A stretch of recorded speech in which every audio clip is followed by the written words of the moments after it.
thing to do until.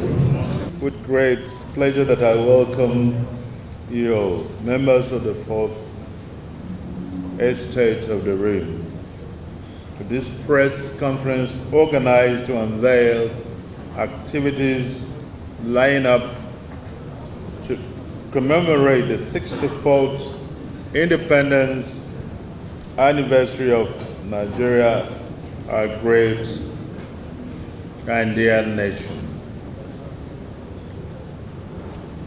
The 64th independence anniversary calls for a combination of critical actions on our part as citizens and collectively as a nation. These actions include a reflection on our past, recognition of our accomplishments on the journey so far, and a determination to raise the banner of hope, progress, peace, unity, and development.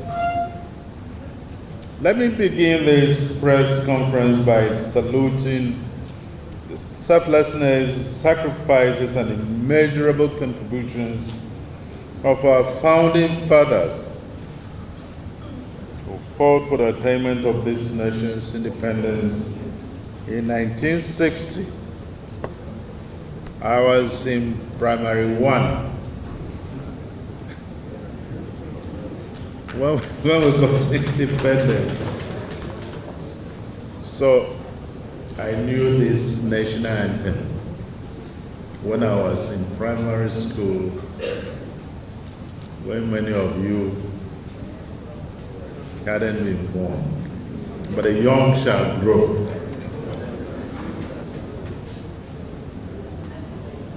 Similarly, I acknowledge the invaluable contributions of all past leaders of this country for laying the foundations on which this administration is building. Their vision and resilience helped Nigeria to navigate some of her most difficult phases, including the Civil War, and earned us respect among the Community of Nations. As a nation, therefore, we must recognize with pride our journey to a stable and broken democratic sovereignty, which has spanned 25 years since 1999. I was governor in 1999, and we always pride ourselves as that group of 1999 that anchored the return of the country to presidential democracy. And of course, the late Yaradua was one of us, President Yaradua. And you know who is on the throne.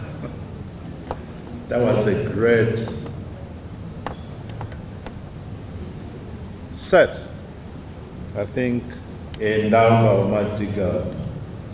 Must also recognize the resilience of Nigerians and their leading contribution to global development in different fields of human endeavor. Like several other nations, we are currently grappling with diverse challenges, but we remain resolute in our inalienable destiny to build a strong and proud country that works for the good of all citizens, irrespective of status, tribe, religion, and creed. Let me assure you that this administration shall remain committed to its promise of working sacrificially to deliver the dividends of democracy to every Nigerian citizen.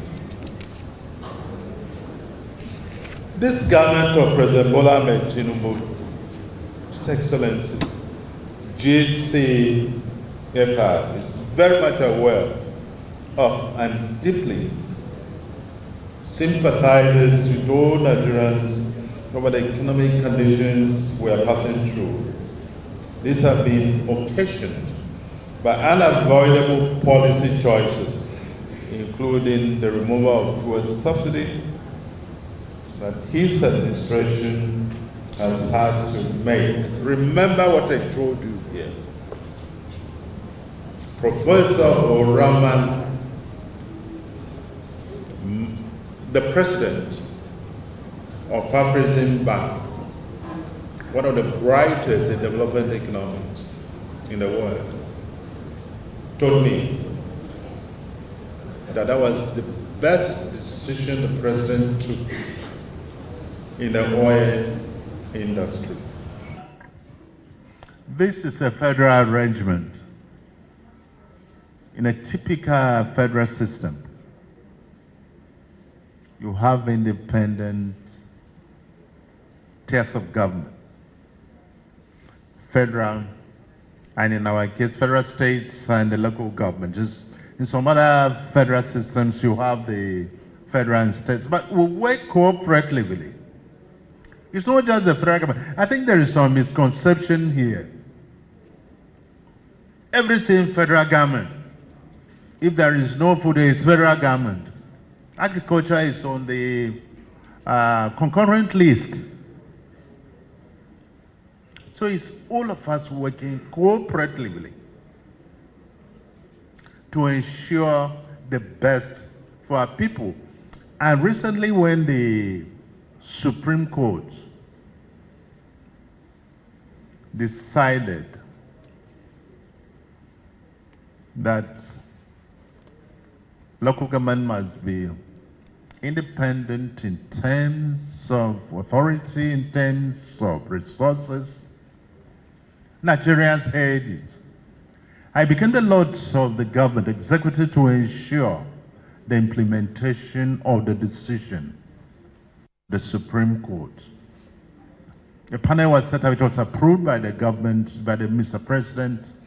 It has done quite a lot of work to ensure compliance with the judgment of the Supreme Court. It is believed, and rightly too, that where the local government function maximally and efficiently, some of the problems we have today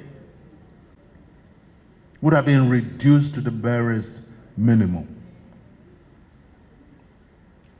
One president for this, and the Supreme Court, for love of country, and our governors, we want to thank them for supporting this. I remember when I was at